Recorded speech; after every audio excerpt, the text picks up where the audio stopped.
آرام سے جینا چاہتے ہیں. ماں باپ بچپن سے ہم یہ پال پوس کے بڑا کرتے ہیں, اس لیول تک لے کر آتے ہیں کہ بھائی بچہ ہمارا قابل ہو, لیکن ہم ایسا ہوتا ہے کہیں نہ کہیں کچھ لوگ اپنے ماں باپ کو ہی اولڈ ایج ہوم چھوڑ آتے ہیں. تو اس کی کیا یہ درست ہے یا پھر یہ بہت اچھی بات بالکل نہیں ہے؟ ظاہر سی بات ہے یہ تو انتہائی غلط بات ہے, اور اس کی جتنی بھی مذمت کی جائے وہ کم ہے. رسول اللہ صلی اللہ علیہ وسلم نے فرمایا کہ ماں باپ یہ تمہارے جنت اور جہنم ہیں, چاہو تو ان کے ذریعے سے تم جنت حاصل کر لو, چاہو تو اس کے ذریعے سے تم جہنم میں چلے جاؤ. اور آپ صلی اللہ علیہ وسلم نے 3 بد دعاؤں پر آمین کہی ہے. حضرت جبرائیل علیہ السلام مسجد نبوی کے منبر پر آپ صلی اللہ علیہ وسلم جب چڑھ رہے تھے, پہلی سیڑھی پر آپ نے قدم رکھا تو فرمایا آمین, پھر دوسری سیڑھی پر آپ نے قدم رکھا تو فرمایا آمین, تیسری سیڑھی پر قدم رکھا تو آپ نے فرمایا آمین. نماز کے بعد صحابہ کو بڑی حیرت ہوئی کہ یا رسول اللہ کہیں تو دعا نہیں ہو رہی تھی اور آپ آمین کہہ رہے تھے. آپ صلی اللہ علیہ وسلم نے فرمایا کہ حضرت جبرائیل تشریف لائے تھے, حضرت جبرائیل نے 3 بد دعائیں کی اور مجھے آمین کہنے کا حکم دیا گیا. پہلی بد دعا یہ تھی کہ تباہ ہو جائے وہ شخص جو اپنے ماں باپ کو بڑھاپے پہ پائے اور ان کی خدمت کر کے جنت حاصل نہ کر لے. اب دیکھیے دعا کس کی ہے؟ حضرت جبرائیل کی, جو سید الملائکہ ہے, یعنی فرشتوں کے سردار ہے. اور اس دعا پر, اس بد دعا پر آمین کس کی ہے؟ امام الانبیاء, خاتم الانبیاء, اس کائنات میں اللہ کے بعد سب سے بڑی ہستی, سب سے محبوب ہستی محمد رسول اللہ صلی اللہ علیہ وسلم کی ہے. اور جگہ کون سی ہے؟ مسجد نبوی. دن کون سا ہے؟ جمعہ کا. وقت کون سا ہے؟ خطبے کا. ظاہر سی بات اس دعا کے اور اس بد دعا کے قبولیت میں کیا شبہ ہو سکتا ہے, کیا شک ہو سکتا ہے؟ یہ دعا اور بد دعا کرنے کا حکم خود اللہ تعالیٰ نے دیا تھا. حضرت جبرائیل خود بد دعا نہیں کر سکتے ہیں. جب اللہ تعالیٰ نے حکم دیا ہو, حضرت جبرائیل بد دعا کر رہے ہوں, محمد رسول اللہ صلی اللہ علیہ وسلم اس بد دعا پر آمین کہہ رہے ہوں, تو اس شخص کی تباہی اور بربادی میں کوئی شبہ ہو سکتا ہے؟ کوئی شبہ نہیں ہو سکتا ہے. اسی لیے جو لوگ, وہ حدیث میں موجود ہے کہ اللہ تعالیٰ بہت سارے گناہوں کی سزا تو آخرت میں دے گا, لیکن ماں باپ کے ستانے اور تکلیف دینے والوں کی سزا اس دنیا میں دے گا. اس لیے ماں باپ اگر کسی کے پاس زندہ ہے تو بہت نعمت ہے, اس نعمت کی قدر کرے. بہت شکریہ مفتی صاحب. آپ سبھی لوگ کال کیجیے گا, آپ کے ٹی وی اسکرین پہ ہمارا نمبر بتا رہا ہے, شو کر رہا ہے. آپ ہمیں اس نمبر پہ کال کریے, ضرور آپ سبھی کے کال ہمارے اس پروگرام میں شامل کی جائیں گے. کالر کی جانب بڑھتے ہیں اور دیکھتے ہیں کون ہے. السلام علیکم. جی کوشچن تھا جی کچھ بھی پہننا نہیں ہے, لائک زیورات کچھ بھی پہننے کا نہیں ہے نا جی آدمی کو, مطلب مین کو, آدمی کو جی بھی پہننا نہیں ہے نا زیورات, جی جیسے سونا چاندی, انگوٹھی. جی جی تو بولتے ہیں جو ہے آج کل کے فیشن میں نماز میں بھی پڑھ لیتے, پہن لیتے, آ جاتے, بکش پڑھ لیتے بنا اتارے کے, تو کیا اس سے نماز قبول ہوتی؟ چلے, کہاں سے بات کر رہے ہیں آپ؟ جی میں بنگلہ گورا. چلے بہت شکریہ. پڑھنا ضرور اس کا سوال. جی چلیے بہت شکریہ کال کرنے کے لیے. بلہ گوڑے سے آپ نے ہمیں کال کیا ہے. زیورات کی اگر بات کریں تو آپ نے کہا کہ کیا ہم کچھ پہن سکتے ہیں, چاندی ہو یا آپ کے سونا ہو, اور بعض لوگ ہوتے ہیں جو چین وغیرہ پہنتے ہیں, انگوٹھی پہن کے نماز پڑھتے ہیں, کیا اس سے نماز درست ہوتی ہے؟ ان کا سوال. رسول اللہ صلی اللہ علیہ وسلم نے صاف طور سے فرمایا کہ سونا اور چاندی میرے امت کے مردوں کے لیے ناجائز و حرام ہے. ریشم, سونا, چاندی یہ مردوں کے لیے رسول اللہ صلی اللہ علیہ وسلم نے حرام قرار دیا ہے. لہذا مرد ریشم کا لباس نہیں پہن سکتا ہے, مرد سونے کے زیورات یا چاندی کے زیورات نہیں پہن سکتے ہیں. البتہ مردوں کے لیے صرف چاندی کی انگوٹھی, اور وہ بھی 3-3.5 گرام کی حد تک پہننے کی گنجائش ہے, اس سے زیادہ پہننے کی گنجائش نہیں ہے. یقیناً آج بعض مسلم نوجوانوں میں یعنی مسائل سے ناواقفیت کی وجہ سے یا لاپرواہی کی وجہ سے یا غفلت کی وجہ سے بعض تو سونے کی چین ڈال لیتے ہیں اور بعض لوگوں تو دیکھیے 5 ہاتھ میں انگوٹھی ڈال کے رکھتے ہیں۔ دیکھیے عورتوں کے لیے بھی سونے اور چاندی کے علاوہ کسی اور دھات کی انگوٹھی پہننا جائز نہیں ہے، جبکہ عورتوں کے لیے سونا اور چاندی پہننا جائز ہے۔ جب عورتوں کے لیے جن کے لیے زینت کرنا جائز ہے ان کے لیے سونے اور چاندی کی انگوٹھی پہننے کی اجازت نہیں ہے، تو مردوں کے لیے تو بدرجہ اولا نہیں ہوگی۔ مردوں کے لیے صرف 3.5 گرام چاندی کی انگوٹھی پہن سکتے ہیں، اس سے زائد پہننے کی اجازت نہیں ہے۔ اس لیے جو گلے میں چین ڈال دیتے یا بعض لوگ ہاتھوں میں چاندی کے کڑا ڈال لیتے ہیں، یہ مردوں کے لیے چاندی کے کڑے ڈالنا یا سونے کی چین ڈالنا یا 5 ہاتھوں میں انگوٹھیاں ڈال لینا یہ قطعاً جائز اور درست نہیں ہے۔ لیکن اگر یہ پہن کر کوئی آدمی نماز پڑھتا ہے، نماز فی نفسی ہو جائے گی، اس کے پہننے کا جو بھی گناہ ہوگا اس کو گناہ ملے گا، لیکن اس کی وجہ سے اس کی نماز پر کسی طرح کا کوئی اثر نہیں ہوگا۔ آپ نے انگوٹھی کی بات کری، کتنے گرام ہم پہن سکتے ہیں آپ نے کہا؟ 3.5 گرام، صرف 3.5 گرام چاندی کی انگوٹھی مردوں کے لیے پہننے کی ضرورت ہے۔ اصلاً تو مردوں کے لیے انگوٹھی پہننا پسندیدہ ہے ہی نہیں۔ جی رسول اللہ صلی اللہ علیہ وسلم نے چاندی کی انگوٹھی بنائی تھی ایک خاص مقصد کے لیے۔ جب آپ صلی اللہ علیہ وسلم بادشاہوں کو خطوط لکھانے کا ارادہ کیا تو وہ لوگ بغیر مہر لگے ہوئے کسی خط کو قبول نہیں کرتے تھے، تو آپ صلی اللہ علیہ وسلم نے انگوٹھی بنائی تھی جس پہ محمد رسول اللہ لکھا ہوا تھا۔ آپ صلی اللہ علیہ وسلم اس انگوٹھی سے آپ مہر لگاتے تھے اور وہ خط پھر آپ قیصر و کسریٰ یا مختلف بادشاہوں کے پاس آپ نے بھیجا تھا۔ تو ایک خاص ضرورت کے تحت آپ صلی اللہ علیہ وسلم نے انگوٹھی بنائی تھی، لیکن چونکہ آپ صلی اللہ علیہ وسلم نے انگوٹھی پہنی ہے اور اس کا جو وزن تھا وہ 3.5 گرام کے قریب تھا، اس لیے 3.5 گرام سے زیادہ چاندی کی بھی انگوٹھی پہننے کی اجازت نہیں ہے۔ چاندی کے علاوہ کسی اور دھات کی انگوٹھی جیسے کہ پیتل کی ہو یا اسی طرح اسٹیل وغیرہ کی ہو یا میٹل وغیرہ کی ہو، اس طرح کی انگوٹھی پہننے کی مردوں کے لیے تو بالکل اجازت نہیں ہے۔ ایک کالر کو شامل کرتے ہیں۔ السلام علیکم۔ السلام علیکم جی۔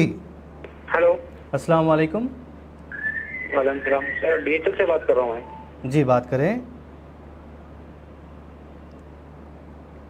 آپ کی آواز آ رہی ہے؟ کیا سوال ہے آپ کا؟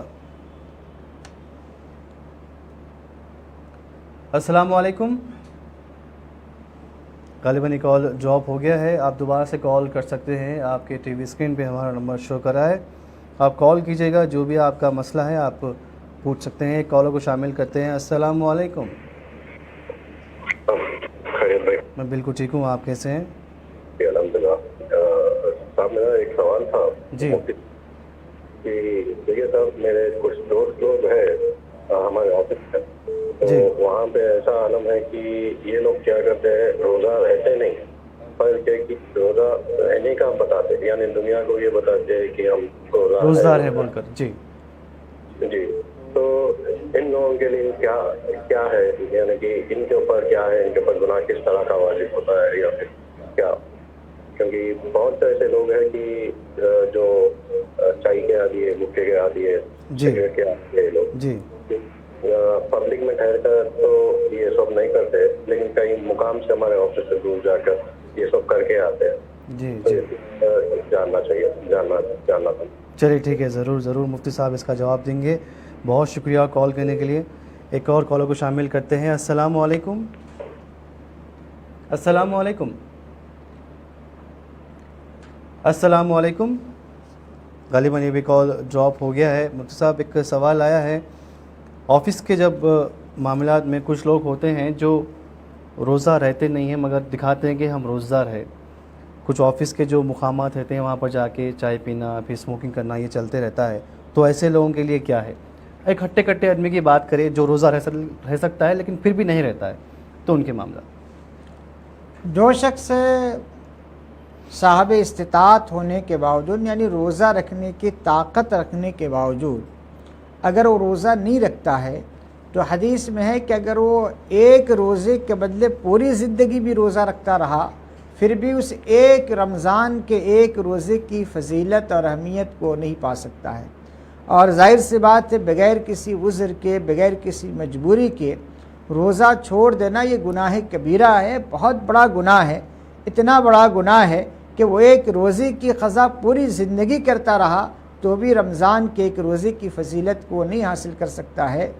اور رمضان تو سال میں ایک مرتبہ آتا ہے اور ایک مہینے کے لیے آتا ہے۔ ظاہر سی بات ہے ایک مہینہ روزہ رکھنا کوئی مشکل کام نہیں ہے، اسی لیے جو لوگ جن کو اللہ تعالیٰ نے صحت اور عافیت دی ہے وہ ضرور روزہ رکھنے کی کوشش کرے، روزے کی قضا نہ کرے، اس لیے کہ روزے کا ثواب بے شمار ہے، یعنی روزے کا جو ثواب ہے اس کو آپ شمار ہی نہیں کر سکتے ہیں۔ تو رسول اللہ صلی اللہ علیہ وسلم نے فرمایا کہ اللہ فرماتے ہیں کہ الصوم لی وانا اجزی بہ، کہ روزہ میرے لیے ہے اور میں اس کا بدلہ دوں گا۔ سارے اعمال اللہ ہی کے لیے ہیں، سارے اعمال کا ثواب فرشتے لکھتے ہیں، نماز پڑھا شخص نے اس کو اتنا ثواب ملا، لیکن روزے کا ثواب فرشتے نہیں لکھتے ہیں۔ روزہ رکھا اس بندے نے، ثواب کا خانہ خالی چھوڑ دیتے ہیں۔ قیامت کے دن اللہ تبارک و تعالیٰ براہ راست روزے داروں کو کیا اجر دیں گے وہ اللہ ہی جانتے ہیں۔ اور ظاہر سی بات ہے دنیا میں اصول ہے کہ ہر شخص اپنی حیثیت اور گنجائش کے مطابق دیتا ہے، اس کائنات میں اللہ سے بڑی حیثیت والا کون ہو سکتا ہے؟ اور اللہ تو بندوں کو دے کر خوش ہوتا ہے، وہ روزے کی جب جزا دے گا، روزے کا جو ثواب دے گا اللہ اپنے لحاظ سے دے گا تو کتنا زیادہ دے گا۔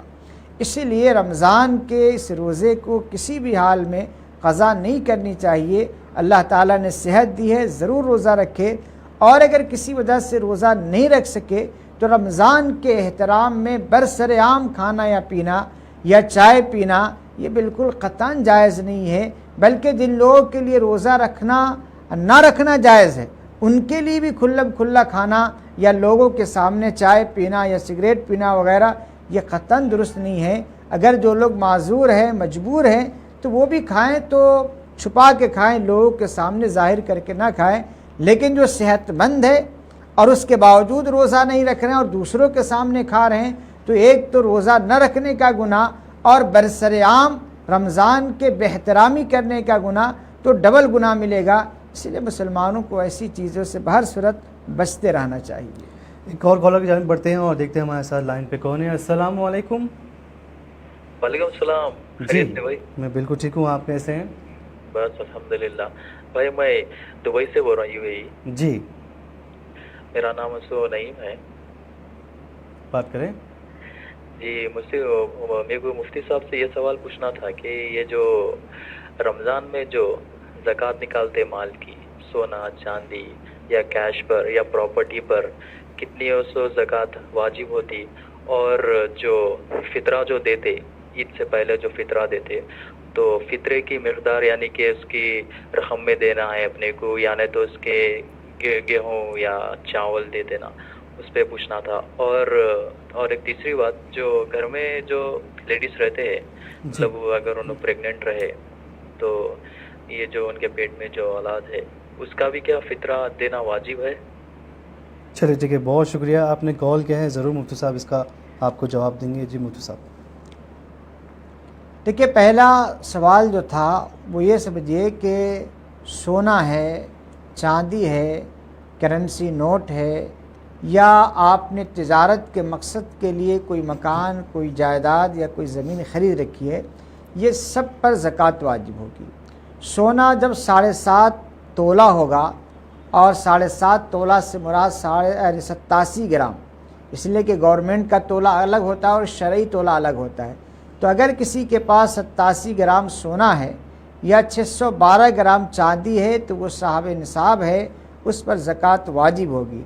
اب سونا کی زکوٰۃ دینا ہے، آج کا ریٹ معلوم کر لیجئے کہ آج کی قیمت کیا ہے اور آج کے ریٹ کے لحاظ سے کتنا آپ کے پاس سونا، اور اس کی رقم کیا بنتی ہے، اس رقم کو 2.5% نکال لیجئے۔ مثلا ایک 10 لاکھ اگر اس کی رقم بنتی ہے تو 10 لاکھ کا 2.5% جو ہوتا ہے اس کے لحاظ سے آپ زکوٰۃ نکال دیں۔ اسی طرح اگر چاندی 612 گرام یا اس سے زیادہ ہے، یعنی 612 گرام ہو گیا، بعض لوگ ایسا سمجھتے ہیں کہ مثلا کسی کے پاس 700 گرام ہے تو 612 گرام کو مائنس کر دیتے ہیں، ایسا نہیں، مائنس نہیں کرنا ہے، وہ پورا اس میں کاؤنٹ کرنا ہے، یعنی پورے 700 گرام چاندی پر، 612 گرام چاندی پر